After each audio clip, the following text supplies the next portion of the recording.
So Shane, you're on the podcast for the first time here, right here in the nearly famous Blue House in Celina, Texas, and you happen to be running for elected office right here in Celina. Tell us who you are and what are you running for?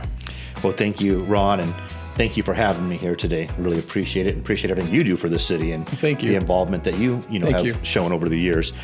So, I'm here and I'm running because it's just a part of who I am. I am a person of service. I'm very committed in my Christian faith. I'm committed as a husband and father. I'm committed to my children. And I love seeing people and places prosper. And I'd say the precursor was obviously living here and falling in love with the city of Celina. Reminds me of cities I grew up in, very, very small cities that although the greater community grew, they protected the downtown like we want to see happen for Celina. And another thing is that serving for nearly the last 2 years on the Celina Economic Development Corporation, I've gained a greater insight as to how the economics of development growth, the restrictions, some good and some not so good decisions of the past have impacted the people, the development, the tax rates, and such. So I found this to be the right time, and I have the time to commit myself to serving for the current and future position of Celina. Okay, so it's Shane Lambert, and you're running for which seat? Yes, Shane Lambert. I'm running for City Council Seat 5. Okay, and who is actually in that seat right now? So that seat was the incumbent, Mindy, chose not to run. Okay, so Mindy Keeney had the seat. She's not running. You decide to hop in. You've got some opponents or an opponent. Yes. And who are you running against for seat 5? Running against Mr. Beatty. Okay, so it's obviously a big process, or at least, it's always been for me in deciding to run for office. There's a lot of thinking and praying, and, ultimately it comes down to that pivotal moment where you have to say yes or no. So what was that process like for you in getting all the way up to the point to where you're like, I'm going to do it? Sure. Once again, it was, serving on the EDC and seeing decisions made and seeing, right now in Celina, like my business background in restaurants, it's a game of inches. We don't have millions of dollars to spend, and most certainly not to unwisely spend. Right. So serving on the EDC and seeing the potential of the city, and yet the extreme concern and discernment that must take place with how that money is spent, that was a big part in me deciding that this would be a time for me to get involved. I have a strong background and understanding of finance, financial statement analysis, business, and understanding, like I said, the game of inches that contributes to a business being successful or not, and how this city is run and how it grows.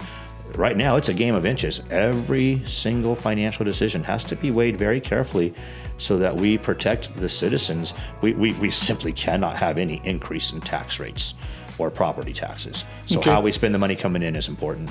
So talk to me, what's the home side of that decision-making process look like? Like you bring it up to your wife, assuming you're married. Yes. You've got kids. Yes. And I know that because I've seen your social media. I know you just got back from a big long trip. At the time we're recording this right now, yes. I think you just flew in yesterday. Is that correct? Yeah, I'm about 13 hours off of a 12 and a half hour flight.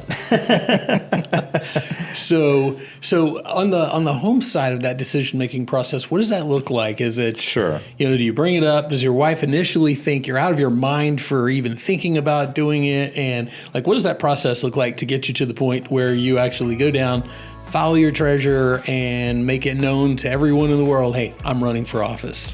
Sure, yeah, great question. It's wonderful. The home life version is just great on many parts. Touch on those. Yeah, tell me. Starting with my wife, I just, first of all, I want to honor my wife after, and I think it's so important for men to honor their wife. And I love you, Afton. I think you're wonderful. She's been nothing but supportive the whole way through. She was supportive of me on the Economic Development Corporation. She's been supportive of me through all of our business decisions. And the restaurant business is not easy.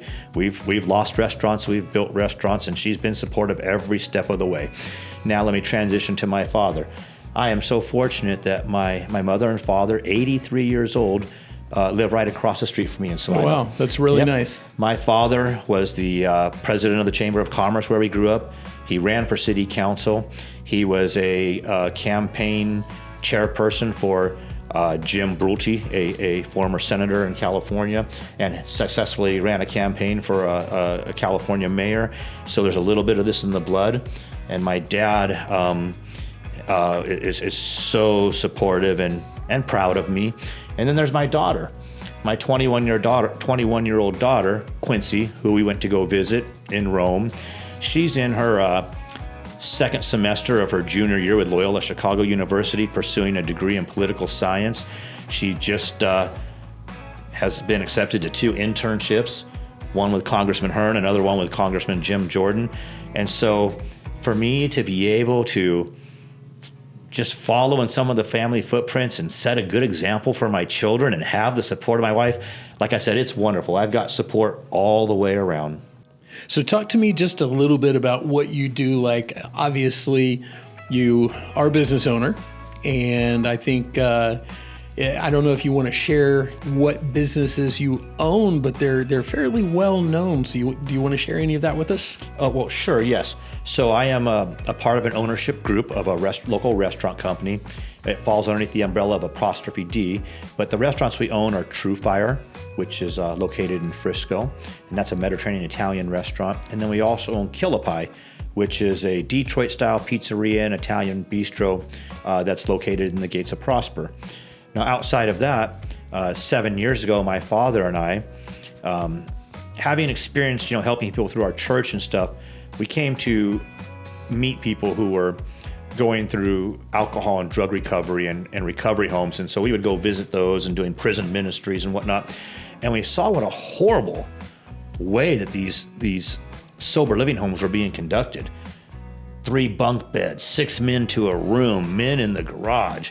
And so 7 years ago, I went to my father and I said, with our background in ministry and helping people, we need to do a better job than what's being done with this. So 7 years ago, we bought a home in McKinney, and we turned it into a sober living home. And we learned the hard way. We dealt with city issues, and we got sued, and we did a little bit of trial by error. But we 7 years later, we now have 5 homes. We do about 10 men to a home.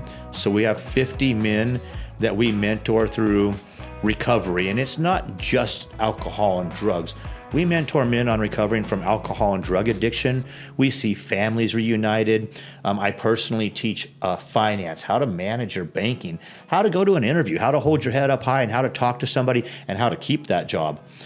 So that is, yes, it's a business, but it's a ministry also, and it's a calling for us to help men reacclimate to society and reunite with their kids and reunite with their wives and hold down jobs and relearn basic skills. So those are the 2 industries that I'm involved with, is drug and alcohol recovery and restaurateuring, both service-related fields. Very good. And I think I may have actually invested in your restaurants a little bit over the last year here or so. So what's it like being in the restaurant industry right now? What's that like? It's tough, Ron. The restaurant industry is it's a tough one. The margins are small. You're dealing with people, and I tell people, I have found this to be true in business, is that yes, I'm a restaurateur, but I'm really a behavior modificationist, because what we're trying to do is we're trying to exact a behavior, right? We're trying to get chefs to do a certain thing. We're trying to get servers to do a certain thing. We're trying to get managers to do a certain thing, and to provide an uplifting, positive environment. So it's challenging because we're dealing with tough margins. I can tell you that the restaurant industry has not recovered from COVID Interesting. and the economic conditions that have followed after that. I don't believe we can run successful businesses and increasing prices at the rate of inflation and different factors on the economy level. So we have to figure out ways to operate smarter with the money we're having. You can't pass everything on to consumer, but we know what you can pass on is kindness and love and appreciation. And I'm happy to say we have very stable staffs. We have a very low turnover, and it's just treating your people right. It's serving a great product, and it's having a servant mindset. But it's a tough business. Well, that's a little unfortunate in the sense that the house we're sitting in right now is one that my wife and I would like to turn into a restaurant one day. So we may have to have a little side discussion about all the, the pros and cons of that right now, because certainly you would understand and know about that. But let's talk a little bit more about your family. So you've got, obviously you've got the wife, you've got a daughter who seems like she's on an accelerated path towards also living a very servant lifestyle. But how long have you guys actually lived in Celina? My wife and I and our daughter have lived in Celina for just about almost 7 years now. And what was it that brought you to Celina? Of all places, you could go anywhere on the map. You moved from somewhere to here. Tell me about that. Yeah, so we actually moved most recently from Austin to here. Oh, wow. Okay. Yeah, so we've been in Texas for a while. Okay. We're Texans. Good. When we were looking at places to live, we explored Prosper, Frisco. Celina had the feel of the places where I grew up. I'm a California refugee. And, all right, we have to pause on that for 1 second. A California refugee, what does that mean? I move a lot of people here from California, and I don't know if this is the case for you or not. We've not talked about this, but I've moved people here being in real estate who they don't like the overbearing taxes. They don't like the homelessness that's out of control, the drug problems. There's just so much, the fuel cost, there's so many things, and they want to escape that and come here, and they fully embrace Texas culture and a lot of the values that are shared here that are not necessarily that way in California. So I'm curious, is that you, or is that similar to you? What's your situation? I'd say it's similar. I do not want a California, our Texas. Thank you. Okay. All right. And that's a promise. We can wrap up the podcast. Check my voting record on that one. Yep. We can wrap up the podcast right there. It's done. No, really good. But tell me about that. California has some nice things, right? Beaches, palm trees, mountains.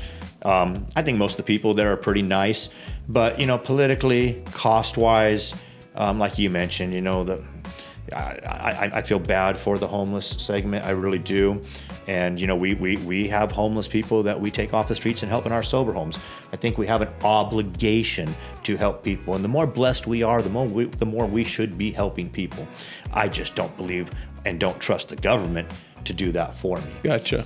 But yeah, we fell in love with Celina because the small town that I grew up in California was a 60-mile suburb of Los Angeles, nothing like Los Angeles, very conservative values, small town values. There were no chain restaurants, not even a Starbucks in the little city that I grew up in.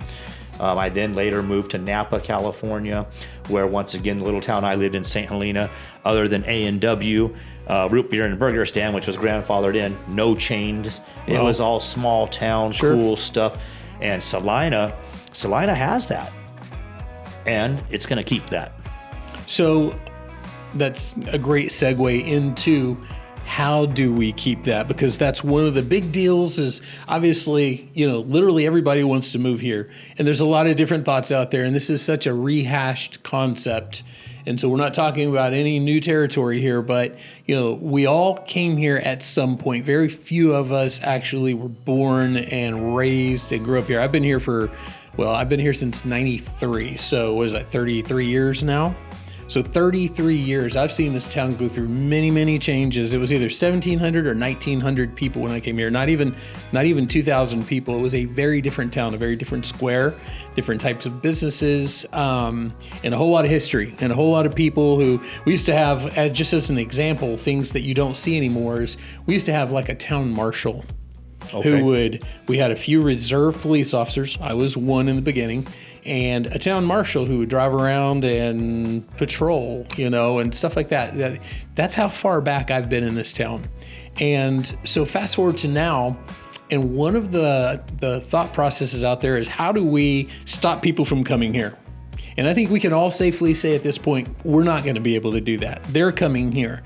There's something amazing about the city that appeals to an awful lot of people, and they want a little bit of what we have. They want that small town feel. They want the location. It's all about location. We're situated in such a great location, being, between 75 and the tollway. You can get access to Dallas and all points south. You can also go north towards Sherman. I mean, we're in a great spot. But, along with all of that growth comes a lot of responsibility. So I'd like to kind of identify, where does Shane stand on all of the growth and that sort of thing? I mean, do you agree with me? We can't Katie bar the door. We're not keeping anyone out. Right. Well, you said something that stands out to me, and you said that that this is what we want. And the people are coming here because of what we have. So let's not change who we are. How do we do that? Celina has a pretty significant landmass. Very, very large. Large landmass.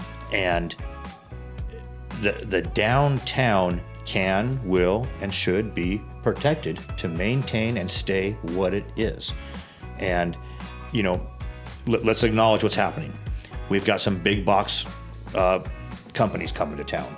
Walmart, Lowe's, Home Depot. And I think the city has done a good job on where those are located for the most part, because they're not in the middle of downtown. They're not changing downtown. Thank God for that. Thank God for that. Right. And I think that one thing is nice is that the mayor, the city council, and the powers that be have made those decisions wisely, and they'll continue to be made that way. The investment in downtown must continue in a thoughtful, methodic, and collaborative manner. City Council, I've had the awesome opportunity, being on the EDC, to attend many joint meetings and work with City Council, and I have nothing but friends on City Council and in the EDC, and I've seen how much can be accomplished through collaboration, and that collaboration is what needs to continue to make wise decisions. Is everybody going to agree on everything all the time? No. And I would hope not. And hope not. But City Hall or City Council needs strong, independent voices that have seen small towns grow properly, have lived in them, that have experience working with the economics of the city like I do, and that are strong enough in character and confident enough, not arrogant, but confident enough to stand the ground, to stand up for, speak to what's right, and also the negotiation ability and communication skills to work with others, and sometimes, to convince or collaborate, or at least land on a middle ground that protects that. There you go. I like it. I agree with you that the downtown is such a critical part of who we are. It's our identity. It's our history. It's a great place for, everybody to kind of come together. We have events downtown. There's, you've got a lot of mom and pop type shops downtown that you don't get. And, thank God for the Home Depots and the Walmarts and all that. We need all of those things. We absolutely do. And I'm a big fan of those and attend Lowe's and those places quite often. But I think that there's something to be said for what we have downtown that you can't replicate in a retail, commercial strip facing Preston Road. Yes. You just lose some of that feel that we have downtown. So would I be correct when I say then you're a big proponent of downtown protecting what we have right now and even helping it to thrive? I'm a huge fan. I'm the biggest fan of protecting the downtown for what it is and helping it thrive. And some examples, I want to make sure that I don't, come across too vague here, but for example, in the EDC, we passed a resolution to approve an outdoor patio project. that allows for existing businesses and for other businesses that open the downtown to apply for financial assistance in beautifying the existing structure. Now, what does that do? That provides longevity, it provides an attractiveness, and it actually helps those businesses to be able to have more people in seats, have more people come in and spend their money there, and it brings more revenue and more support to the local downtown. So yes, I'm a big proponent in properly, thoughtfully, collaboratively investing in downtown infrastructure and beautification, sidewalks, lights, patio fixtures, things that make that keep our downtown what it is, but enhance what it is. So there's something really, really interesting about you that has an awful lot of interest to me, and I'll explain that in just a second, but I don't know how much of this is visible right here in front of us right now on camera, depending on the angle of it, but tell us what we're looking at right here. What is this? Yep. So a little insight into me and my quirkiness. I'm a collector. I really value history. I love history, and I love preserving things, and I was that weird kid that my parents would buy me Hot Wheels or Matchbox cars, which I also have here. They've never touched dirt. They've never been outside. I just like to collect and preserve things. And so my original release, 1977 and 78 Star Wars figures are one of my prized possessions, something that I've had over the years. And so, yeah, these are my little Star Wars buddies. So you've got these are all 1977, 1978 original action figures. You actually played with and collected and kept these over all the years. Is that right? That is correct. Wow. Okay. Yes. So there's definitely a lot of history here, and let me explain kind of why that kind of resonates with me a little bit. I am an absolute Star Wars nerd, and going back to obviously A New Hope, 1977. Big deal. How old was I back then? 77. I guess I would have been 9 years old. And it was literally the best thing ever. It was you just almost had to live it to know it. So are you old enough to have actually lived that, or did you come along just a little bit after all of this? No, I'm old enough to have lived it. My parents bought these for me as the movie came out, and they bought me the case that goes along with it. It's just a cheap little plastic case, but it is the original. And I just keep things. I just take care of things. So you're gonna help preserve downtown because you like preserving things. Well, see, that's exactly right. It's in my nature. I was born this way. I was born the preserver. I think that's awesome. I think it's incredible. So out of all the toys down here, so they originally in 1977 they released 12. And so those are probably the most, I would assume, generally speaking, the most collectible. Yes. Then you have Empire Strikes Back, Return of the Jedi, 2 movies that came out after that. And they continue to release figures in different, like maybe you originally had a Luke Skywalker just in his regular tattooing type, outfit. And then later they came out with a Luke Skywalker who is in an X-Wing fighter pilot gear and that sort of thing. So, and you've got a pretty good little mix from the different original 3 movies here. Did you have a favorite? I would say The Empire Strikes Back was my favorite. Okay, so you like the characters that kind of go with Empire, and there's one missing down here. It's so sad. I managed to preserve everything except for, of course, Darth Vader. He took off. Did Darth Vader leave the collection when you were younger or more recently? When I was younger. Okay, and I wish I could remember how or what, but I cannot. Have you ever thought about maybe, I know it wouldn't be your original one, but have you ever thought about going and getting one and then just maybe making note that this is not my original toy, but just to have in your collection to have a Darth Vader, because it just seems so weird not having a Darth Vader.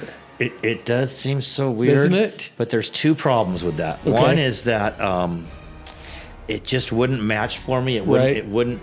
And number 2 is there's no chance I'm going to pay what it would cost to get the original, even if I could find it. I gotcha. I understand. So a while ago, whenever you were opening these up and setting these up, and we were talking about them just a little bit, you had mentioned that one of these characters kind of reminds you of somebody from Celina.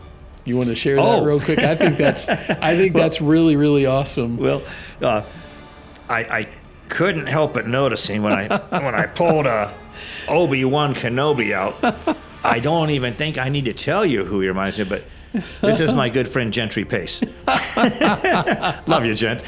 All right, so for people who don't know Gentry, he looks very much like Ben Kenobi. As a matter of fact, yes, I may just start calling Gentry Obi-Wan now because I never really thought about it, but you're absolutely right. So that's awesome. And that's not necessarily a negative thing. It's not negative at all. He was the Master Jedi. Absolutely, right? Absolutely. So that's really, really cool. And I know you brought some more things, and we're going to look at those here in just a minute too. But let's talk a little bit more about Celina. Yes. And so we talked a little bit about the downtown and how important all of that stuff is. Give me an idea, because we don't really know you that well yet. You've been serving on EDC, you've been in Celina for 7 years, but you're really kind of stepping into the limelight right now. So we want to know a little bit more about Shane and what he likes, and how he takes the city of Celina on a daily basis. Meaning, where do you like to eat in Celina? Like if you're coming to the square. And we've got some great options. And let me just give this disclaimer. If you choose one, it doesn't mean anything about not liking others. But we just want to know, like, what would be a good typical place to go in and see Shane sitting down and eating around the square? Sure. Great question. And I'm going to try to mention several of you. But I'm also going to emphasize, like I do in many of my corny little Shane and Afton post, and I hope you're all enjoying Afton as well, but I'm a big family man, and that's why you see her a lot. But I have several favorites. I've got to say Summer Moon, thank you for allowing me to turn that into my new office. Right. I'm just a plain black coffee guy. Well, but love the environment, highly supportive. Let's see, Mangiamo's. Okay, good. I love the Big Bob. And I'm there as often as possible. Heyday with the yellow fin tuna poke bowl, must have. Okay, Tenders can never go wrong. I spend time there, and due to the family's love for Mexican food, you'll find us at least once a week. Grandma, Grandpa, Shane. I think 4 generations of us. I think there's 4 generations now. Right. In Papa Gallo's. I like the street tacos, the brisket. Lucy's on the square. I'm coming your way soon. I haven't been there in a while, but I promise you. And shout out to Annie Jacks and Brent for inviting me in and making me an awesome cappuccino. Nice. Yeah, they've got the coffee bar set up. The coffee bar is super cool. Highly feel great about that.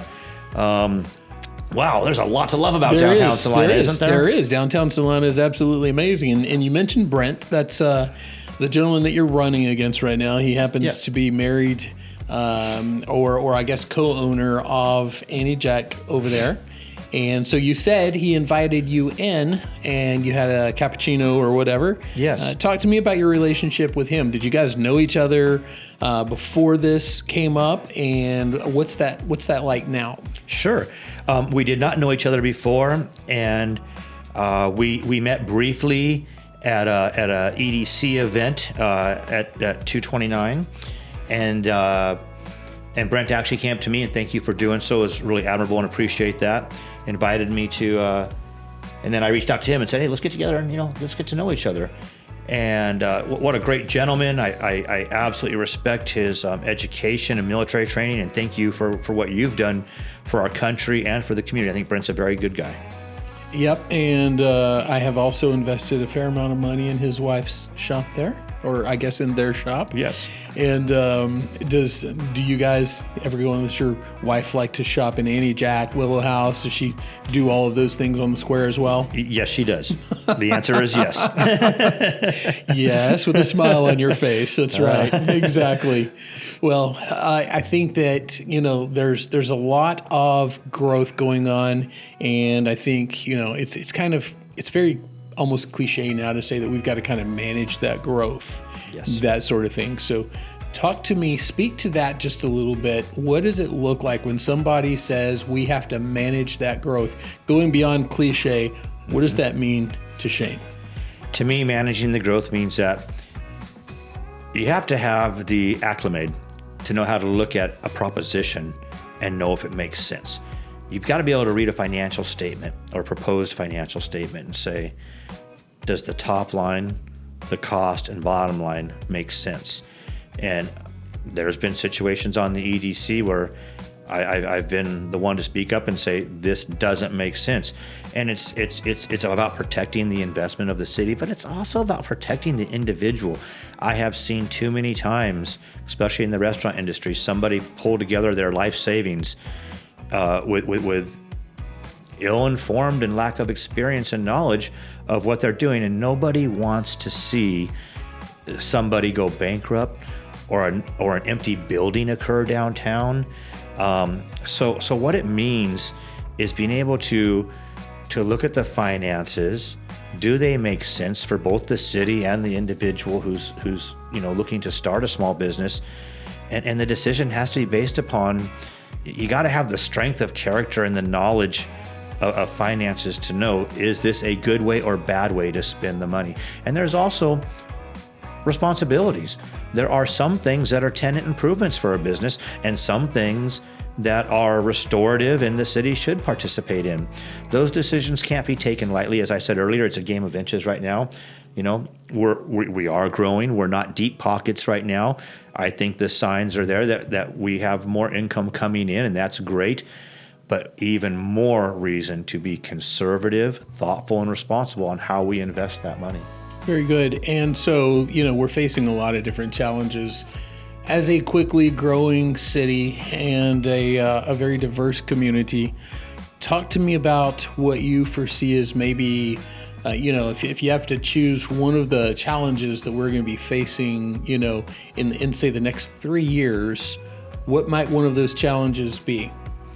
Well, the number one issue facing Celina and many cities in Texas is water. We can't deny that. And, the resources are scarce. Nobody likes the rationing. And there needs to be common sense, practical ways of going about furthering our commitment and relationship with the Lake Ralph project.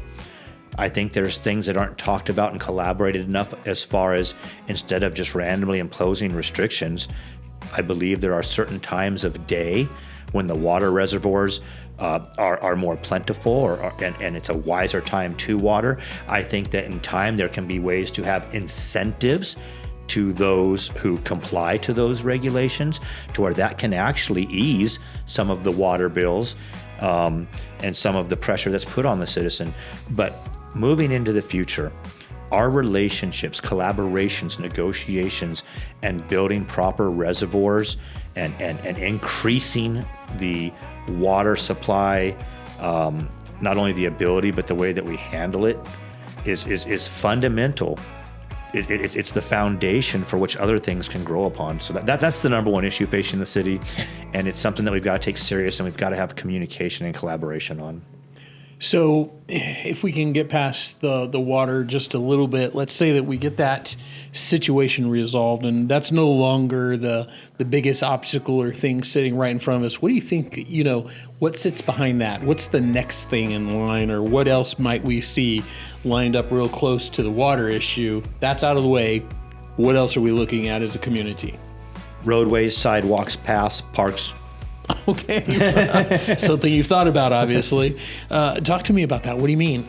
Well, roadways. So when we approve a development and we put in a 2-lane road that 3 years later down the road, no pun intended, we're going to dig up and convert to 1 lane. So everybody leaving their house now takes 30 minutes to get to the tollway to go 2 blocks.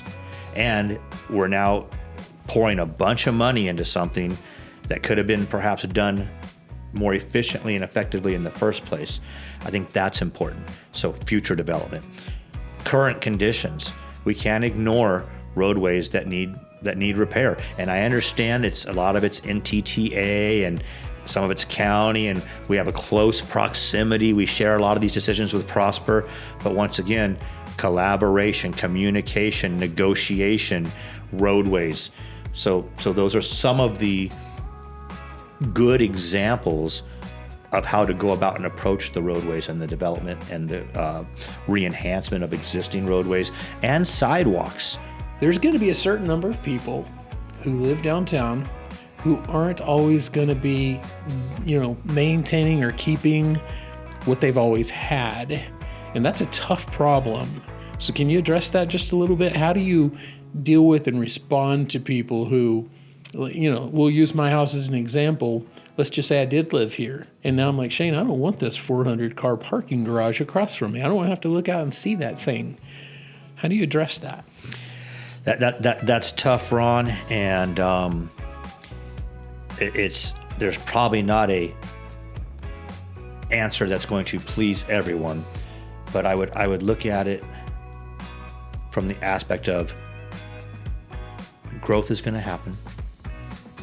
These downtown businesses need to survive and they need to grow. If you look at what we had at our joint Economic Development and City Council meeting back a couple months ago, the amount of foot traffic downtown has decreased.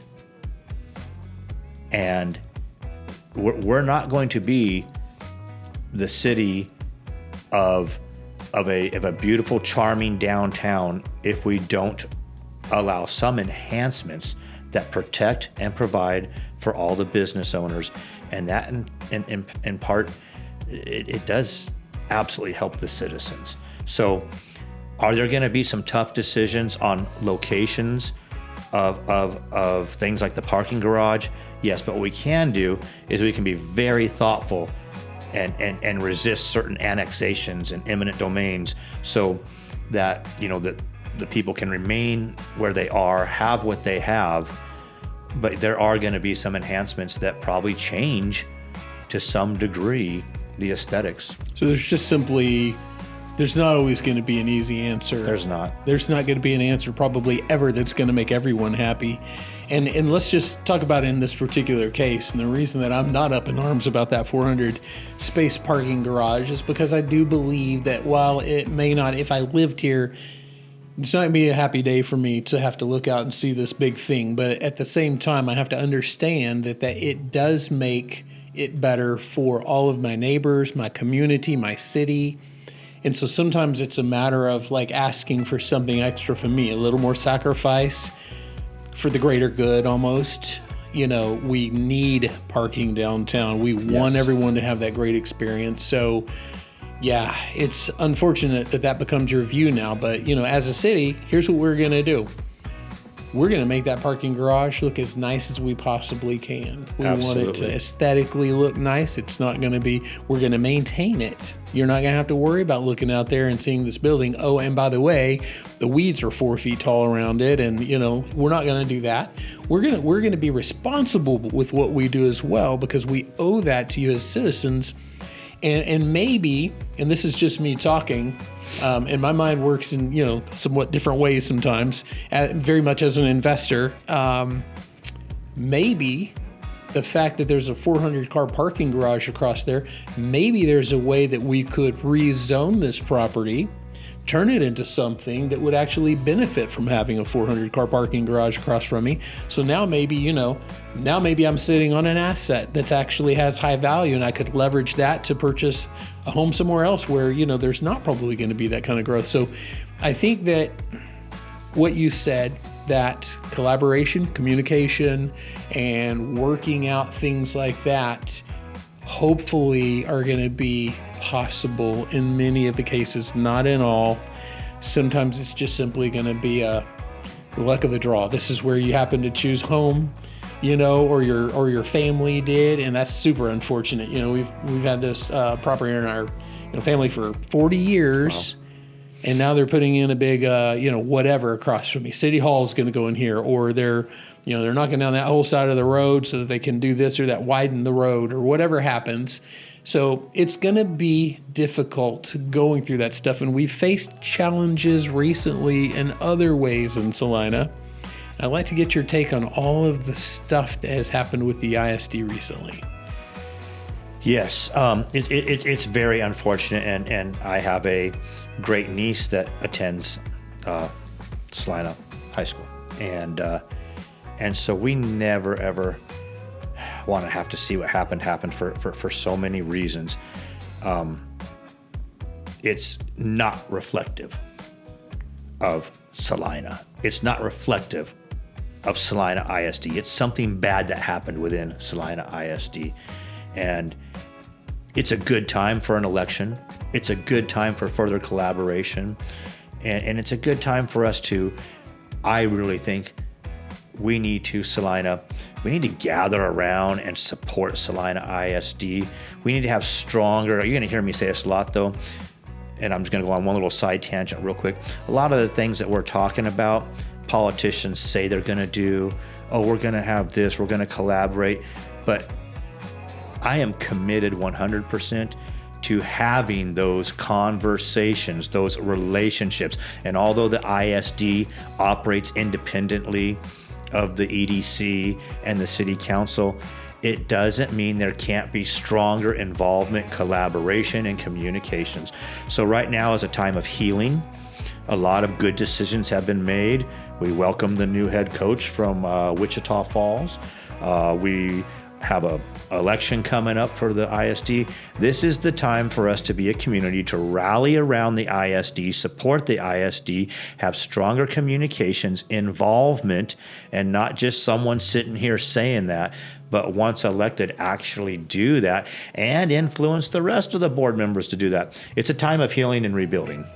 I like that. It is. I think that it is definitely important for people to realize that was an outlier situation. Absolutely. That is not indicative at all of the kind of community we are, the kind of, staffing and administration we have in our ISD or anywhere in Celina. And it's the most unfortunate thing in the world. It's heartbreaking. Mm-hmm. It's absolutely heartbreaking. It's literally something that you hope you never, ever have to see. I was a police officer for many years, saw a lot of awful things. And there are things that you hope that, the rest of the world never has to see. Correct. And that's one of those things, unfortunately. It just is. It's one of those things. And it's I think, a symptom of the world that we live in now. And I want to talk about that just a little bit, if you don't mind. You've said that, faith is important to you.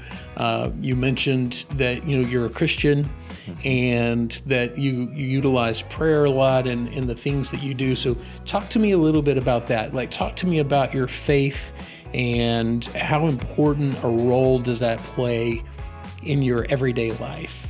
I'm glad you brought that up. My faith is the number one factor in my life. It is a Christian faith. I'm a non-denominational Christian that believes that I walk with a relationship with Jesus Christ. And what that means is that it's a relationship that should reflect love, compassion.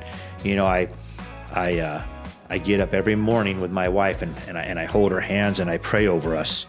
And as the Christian leader of the family, I watch her eyes light up as she looks at me and thanks me and wishes me a great day.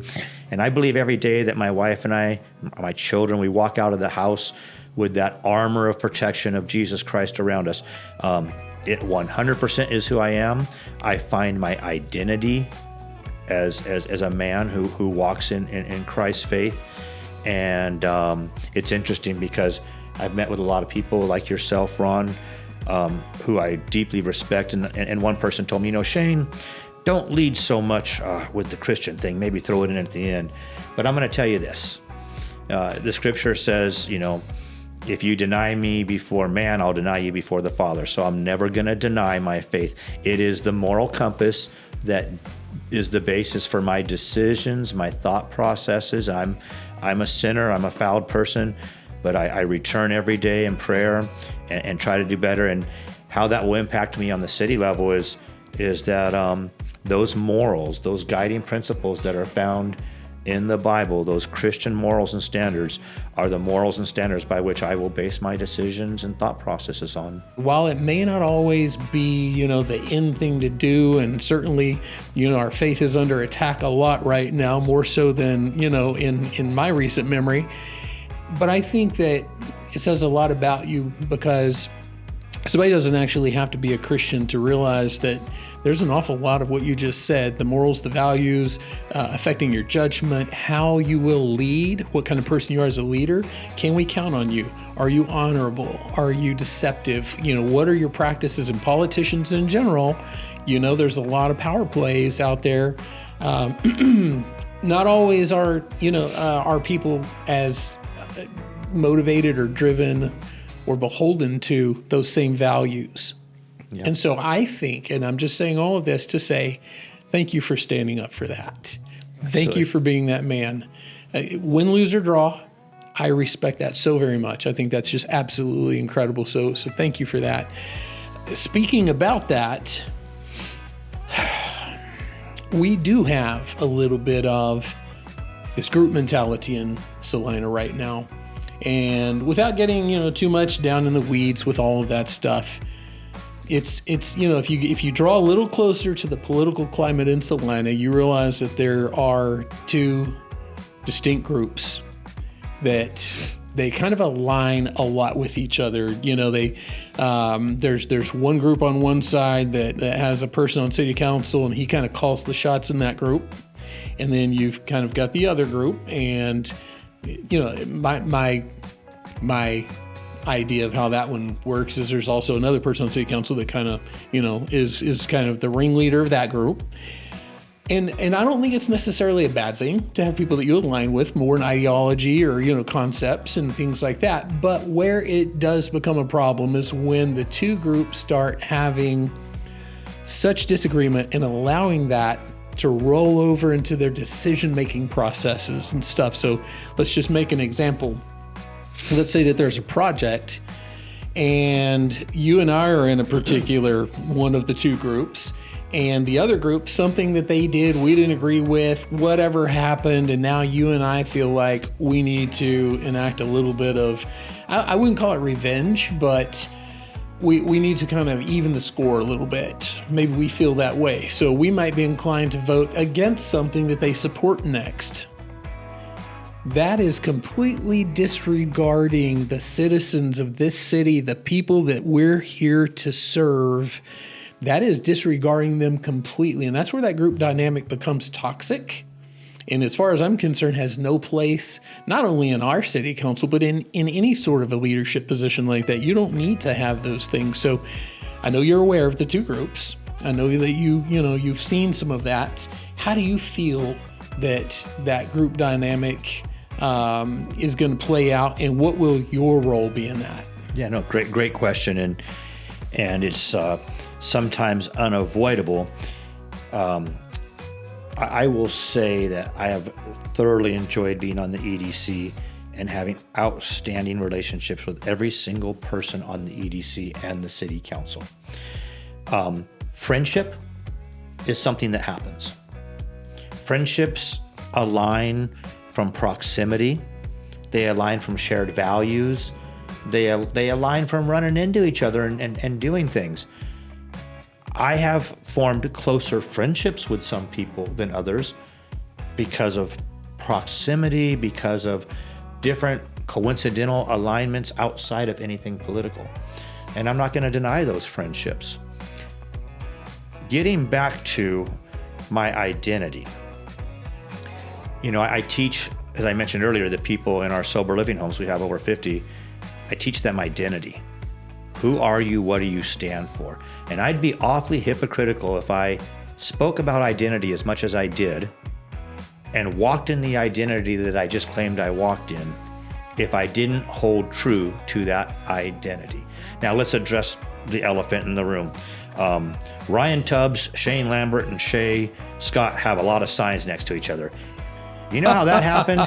That happened because one rainy, muddy day, one person said, "I'll help you." And we got out there, and it was more convenient to help each other and utilize poles. But let me tell you something. I think Katie Dunn is fantastic. I think that Brent Beatty is a wonderful guy. I have nothing bad to say about any of them. I like all of their posts. So have I become acquaintances and friends with some people more than others? Yeah, I have. But I am going to voice, stand up for, and vote for what I believe in, regardless of whose sign is next to mine, regardless of who, I might go to karaoke with once in a while. That's friendship. But representing the representing the citizens of this city is leadership, and leadership starts with identity, and my identity is unshakable. I like that. And so I believe that some of our best assets that we can possibly have on that city council are people who are committed to being independent-minded. It doesn't bother me at all if you align more with certain people. You're going to have certain things that you feel very strongly about. Let's just make an example. You might really be a huge proponent of, let's just say, downtown. And there may be one or two others on the council who feel very much the same way. And I don't think those types of alignment are negatives at all. I think that when you fall into a group and identify with that group and then make decisions based on, enacting some form of, retaliation, revenge, or, anything like that, that's when it becomes a real big problem. And so I align more with one of the two groups. That group right now doesn't think that I align with them, but that's a whole separate story. But I've invested in this town financially based on a vision that particular group really kind of helped put in place. And that hasn't changed. That's still that way. I'm a big fan of downtown, and I like, when people support downtown. I understand those alignments. I don't like when it affects those decisions in a negative way. So I believe that having someone who is committed to, doing what you believe is best, even if I don't agree with you. Yep. And we may not. You may become elected, and I may come to you and say, Shane, man, what are you thinking? Supporting that, or why won't you support this, or whatever. We may not agree, but I will always respect the fact that you're doing what you believe is right. That's what we put you there for, and that's what I think you have to do. We've got someone on city council right now like that. I feel like Brandon Grumbles is a prime example of someone who is not afraid to go against this side or this side. And I can't say, Brandon, you're in this group, or Brandon, you're in this group. Brandon just he's in the middle, and that's where I feel like I am. I certainly frustrate people within both groups right now, and I don't align with either one. I'm not invited to the parties and the events, and I'm not in the secret chats and all that kind of stuff, and I'm totally okay with that, because look at what we're doing right here. Yes. We are game changing as we sit right here right now. We are influencing and helping shape the direction of this city. And so I'm going to ask you right now, and from everybody, you've already said it, but I'm going to ask for a very public commitment. Will you commit yourself right now publicly to always working as hard as you can not to fall into that two group mentality and ever let that affect your decision making? I 100% commit to that. I'm not a part of a group. Like I said, I may have friends. I hope to expand my friend base. I'm going to support and treat kindly whoever I serve with, but without any exception whatsoever, the decisions that I make will be based upon thorough thought. My lines of communication are open and will continue to remain open via my phone number, my website, and my email. I'm going to take into consideration what the people that voted for me think, and I'm going to weigh decisions carefully. I'm going to collaborate with and talk with other members of the city council, all of them. And I'm going to make an independent decision based upon my education, experience, and the people that I represent. That's the decision I'm going to make. That's the independent approach I'm going to take. And I'm going to say this, I don't care if it makes somebody else on city council or the mayor upset with me. as long as my thought and decisions are based upon the identity that I've just told you that I walk in. I love that. Wow, that's some deep stuff right there. That's some really deep stuff. And how do you balance stuff like that? Well, you do it with Matchbox or Hot Wheels cars. That's how you do it. And I happen to know right now that you've got some. You brought some. I see the box sitting right down there. Can we take a very quick look at those before we wrap all this up? I want to see what you got. These are pretty cool. Okay, these are another one of Corky Shane's little collections.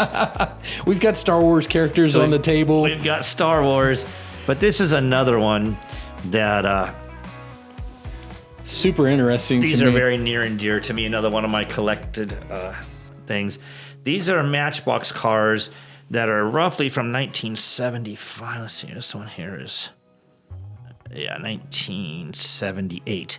I recognize a lot of those, and I know those. They're definitely mid to late 70s. And mid to late 70s with opening doors and love it, and removable. And once again, I was 5 years old when I got these. That's great. And they still have all the parts and love it. So yeah, my Matchbox cars and my Star Wars figures are as silly as I tell. Those are my prized possessions. I think it's amazing. I think that's fantastic. It's a lot of fun for me. I only wish you were selling them. I know you're not, and I wouldn't, and I would never sell them. But if you should ever decide that you'd like to get rid of them, or if you find yourself in hard times, look me up, because I would definitely add these to my collections. I think these are fantastic, and I love the fact that you do this. So very, very quickly, I know you've got social media, you've got a website, you've got all those things. You want to share those with us real quick? Yeah, let me make sure I say this right. Okay. On Facebook, it's Shane Lambert for Celina. Shane Lambert for Celina City Council Seat 5. I know that's long. That's long. That's a lot. I'll post that in the show notes and possibly even put it on the screen for everybody so we can see it. Thank you. My email, Shane, talk to Shane CTX @gmail.com. So talk to Shane,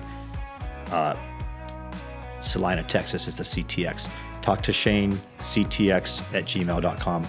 But the other thing that's kind of cool is that if you go to talktoshane.org, on my website, it tells a little more about me, what I stand for. And if you scroll down to the bottom, there's a real easy Talk to Shane submission form where you can just type in your questions, and I'm committed to responding to those same day. Nice. And that sends it directly to my email. Very, very nice. So people can go on your website, they can ask you a question, and you promise to get back to them that day. That day. Okay, I like that. Now, if it comes in at 11 o'clock at night, it might be the next morning. Right.